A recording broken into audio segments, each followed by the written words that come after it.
It's extremely common for people such as you and me to make excuses for our lack of success.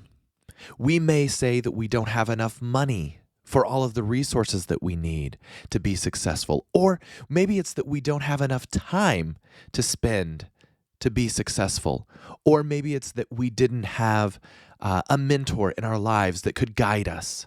Maybe we're just not smart enough. Whatever it is, these are, at the end of the day, all simply excuses. And really, these excuses, they can be comforting in their own way. They keep us from experiencing failure or recognizing failure. And the end result is to justify to the world and ourselves why we're not doing better.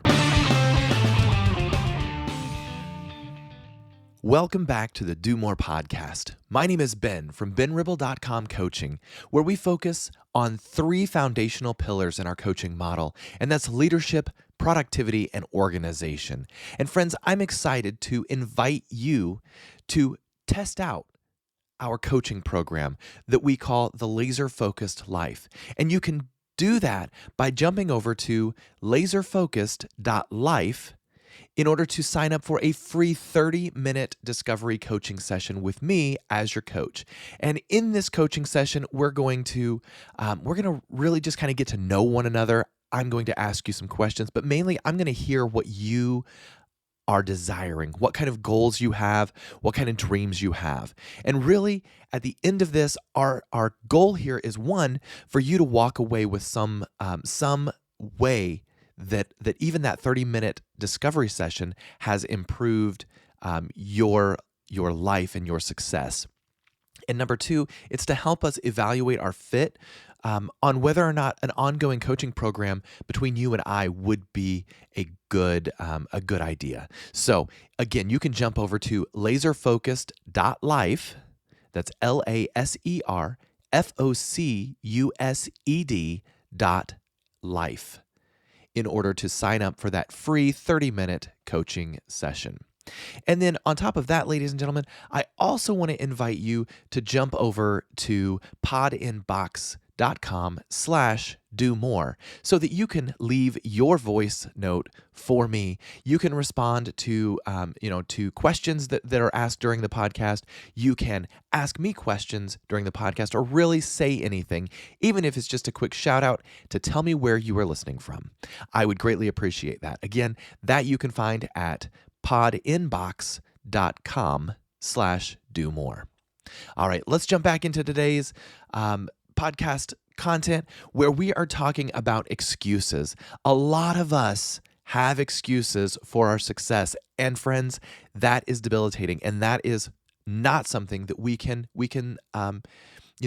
sit back and rely upon.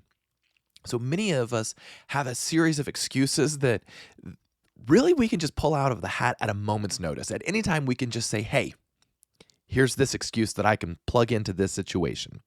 And there's always one that seems to fit the bill perfectly, right? And it's done largely to protect ourselves, really, and to justify our current circumstances. We do that for a reason. We are protecting ourselves. And so today, I'm going to identify 6 of those common excuses that each of us have. And in doing so, in identifying these, I'm going to ask you to try to recognize them in your life as well, and then replace them when you feel that urge to pull this or these excuses out at any given time, that maybe instead you will find a way to replace this excuse. So are any of these excuses holding you back from success? Let's jump right in with number 1. And this one is probably one of the most commonly used. I don't know how.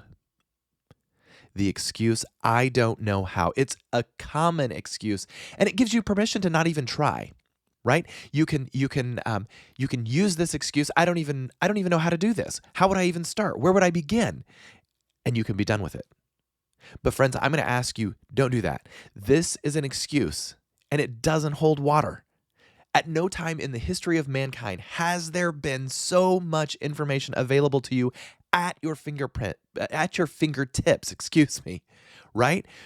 We have more information in our pocket today than we have ever had access to in the history of the world, in our pocket, at our fingertips. So maybe it's you want to start a charity. Well, guess what? There are hundreds of books on this subject, ebooks. There are tons and tons of blogs on how to do this. There's the technical know-how. There's the marketing of it. There's all of these different things, all of these different topics that you can find with a simple search. Maybe it's that you want to lose 100 pounds. Guess what? Again, there are thousands and thousands of resources available to you. And a couple of tips on beyond just going to Google is, number one, maybe you need to find someone who could be a mentor to you. Or, and not that this is a plug to my coaching program, but laserfocus.life, right? You find a mentor, find a coach, someone who can teach you how to do what you want to do. They can keep you on track. They can give you pointers, help you identify where you're struggling, and help you identify where your strengths are. Right? Another effective option is to simply try and then adjust your approach based on your results. So if at first you fail, try again, right? This is a failure model. And failure, when it's looked at like that, as a stepping stone, as a way to move forward, failure is a good thing, and a great thing even, right? And this excuse, I don't know how. I always tell people that if you add the word yet at the end of that, then you have changed this excuse into something so much more powerful. I don't know how yet. Now it's not an excuse. Now it's a reason for you to get out there and learn how to do this. All right. Common excuse number 2. I'm afraid. This is perhaps the most socially acceptable answer. Who, in their past, hasn't at some point been afraid to do something? But there is very little to legitimately fear in our modern times, right? A fear of darkness. Is that a legitimate fear? Not really, because we have so much light in our world. In most circumstances, you're not in danger of being eaten by a lion or falling off of a cliff or any of those kinds of things, right? Those would be legitimate fears if we had to live with those in our everyday life. But in our everyday life, we don't have those kinds of fears. Most of the fears that we have today are not life and death, but they're more socially based, and they have no real essentially physical consequences. I don't want to undermine the fact that you feel these fears in yourself. You definitely feel the fear and the anxiety of being unsuccessful or failing at something, but they don't have physical consequences. And if you can train your brain to be more robust and maybe to get a little bit thicker skin, then they have no consequences that are going to affect your success. And that's really what we're after here. So being afraid isn't really a valid excuse 99% of the time. Let's just say that, okay? I'm afraid, yes, I'm afraid, but it's time to conquer my fear. Right? So one of the things that we can do in this regard is we can kind of think of it as a scale. On one side you have fear, and on the other side you have success. So if your fear is weighing you down, then you can't have success, right? So which do you prefer more, or which do you desire more, fear or success, right? Would you rather be successful or protect your ego? Right? Sometimes you have to, you just kind of have to let it go, and you have to step out in faith. And if you fail, then again, use it as a learning opportunity. Use it as a stepping stone. And number 3, we kind of talked about this one earlier, briefly we spoke on it. I don't have enough time. Do you really believe this? Nearly all of us waste time on activities that provide no real substantial value. Do you watch TV? Do you binge watch? Do you internet surf? Do you get sucked into social media? It's easy to do. And those things can suck your time dry. And there's all kinds of other time wasters out there. But the thing is, this is simply an excuse. I don't have time. Guess what? We are all given the same amount of time. It's not how much time we have, it's how we use the time that we have. You know in your heart that you could make the time for something that is truly important to you. So I read a book by Hiram Smith at one point, and this really stuck out at me. He said, for every time that you say, I don't have time, really what you're doing is saying whatever that other task is that you're saying I don't have time for, you're saying that that's not important to me. Something else is more important to me. Maybe it's watching your TV. Maybe it's surfing the internet. Or maybe it's spending time with your family, which is legitimate. But when you tell somebody or you turn down some task or something, anything that could lead you closer to success by saying, I don't have time, then you are essentially saying that does not really hold any value to me. So think about that the next time that you think, I don't have enough time. Is the thing that you are not doing more valuable to you than the thing that you are doing? Excuse number 4. I don't have enough money. And friends, this is another common excuse, but there is usually a way to work around a lack of financial resources. For example, if you'd like to learn to play the piano, but you can't afford a piano, well, guess what? There are some resources. Here are some examples. You can find a free piano on Craigslist or on a community sharing forum or something of that nature. You could pick up an inexpensive digital piano at a pawn shop, right?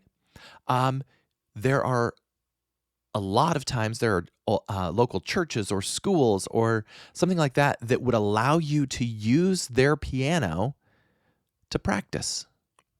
Or if you keep your eyes open, sometimes these local churches or schools are actually giving away pianos. Keep an eye on the white pages in the sales sections or to give away sections, because people are oftentimes giving away pianos. They just want them out of their house, right? How about a local college? Sometimes they have a piano that you can use. So the point is not go find a piano, right?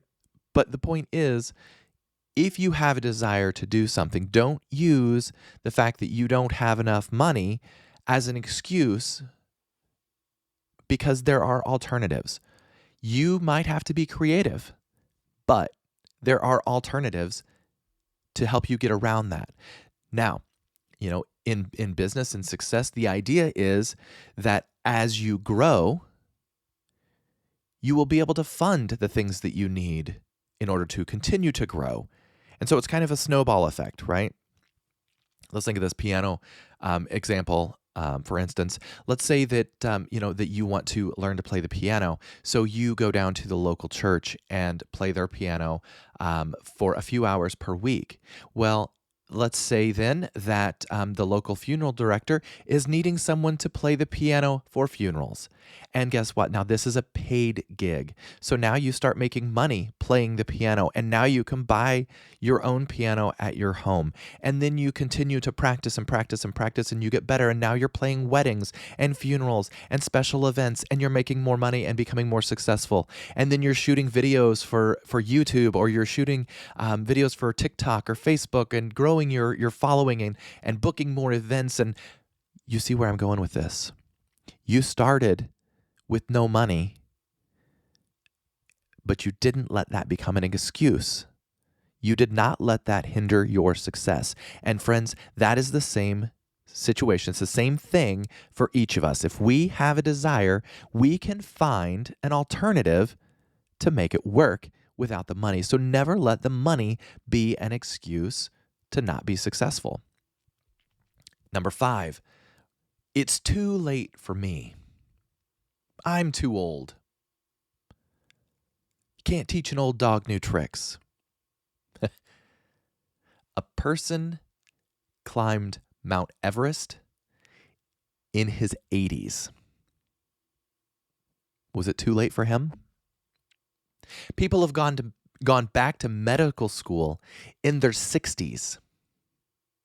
Was it too late for them? What would you like to do? It's not too late for you. Getting a late start might be less convenient and maybe even more challenging, but there's nothing wrong with that. It means that you'll only take on the challenges that are really important to you. And that could be a good thing. And let's be fair here. There are a few things that require an earlier start than others. I mean, you're likely not going to be playing in the NBA if you take up basketball in your 30s, right? But you could be a coach or work in the front office or work on the medical staff for the NBA. So it's not too late. It's never too late. And excuse number 6. And this one, friends, I hear so often. And it breaks my heart that this is the excuse that people are going to because they truly believe this. It's too hard. Success, whatever my definition is too hard. Some endeavors are certainly more competitive than others. That's a given. But claiming that something is just too hard is it's simply another way of admitting that you're afraid, of saying that you can't do it and you don't want to put the effort in. The truth is that people with limited resources and talent can still be extremely successful. Absolutely. When we tend to imagine the competition is much tougher than it really is. The average person doesn't have a lot of control over himself or herself. They're not truly committed. Those with motivation and stamina are really the ones who succeed. Friends, I'm going to tell you today that the biggest and the most successful character trait is grit, stick-to-itness, right? Having a goal, working on it until you achieve that goal. Being consistent in the work that you're doing and sticking with it. You know the old adage, how do you eat an elephant? One bite at a time, right? You cannot walk into the world and say today, I'm going to be successful, and then expect tomorrow to be successful. That's not how it works. You have to work for it. And if you can recognize that up front and stay consistent and stay in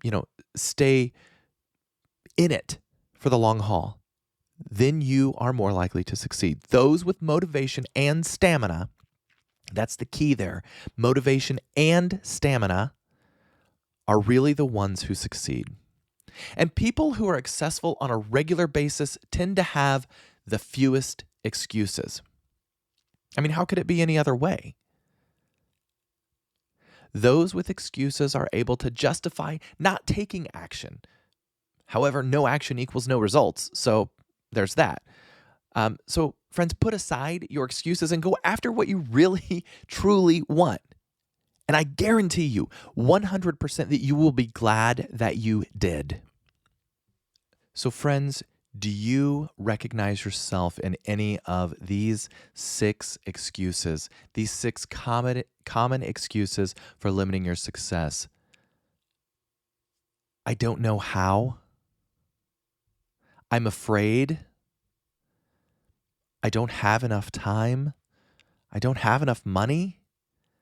It's too late for me. Or it's too hard. Well, you're not alone. There are so many people out there that have these excuses, or what we like to call these limiting beliefs. And I'm going to encourage you that if you connect with any of these people, especially on these limiting beliefs, then you absolutely have no reason not to jump over to laserfocused.life and fill out that form so that you can schedule your free 30-minute discovery coaching session with me. Because we're going to identify some of those limiting beliefs, and we're going to work toward removing those beliefs in your life and removing those excuses so that you can be the most successful version of you. Again, jump over to laserfocused.life to sign up for that free 30-minute discovery coaching session. And then, friends, I'm going to ask you as well to respond to this prompt today at podinbox.com/do-more. podinbox.com/do-more. What is your number one excuse or your number one limiting belief? Leave that for me as a voice message. I would love to hear from you. Friends, that brings us to the end of today's podcast. I thank you so much for hanging out with me to the end. As always, don't forget to make today a great day.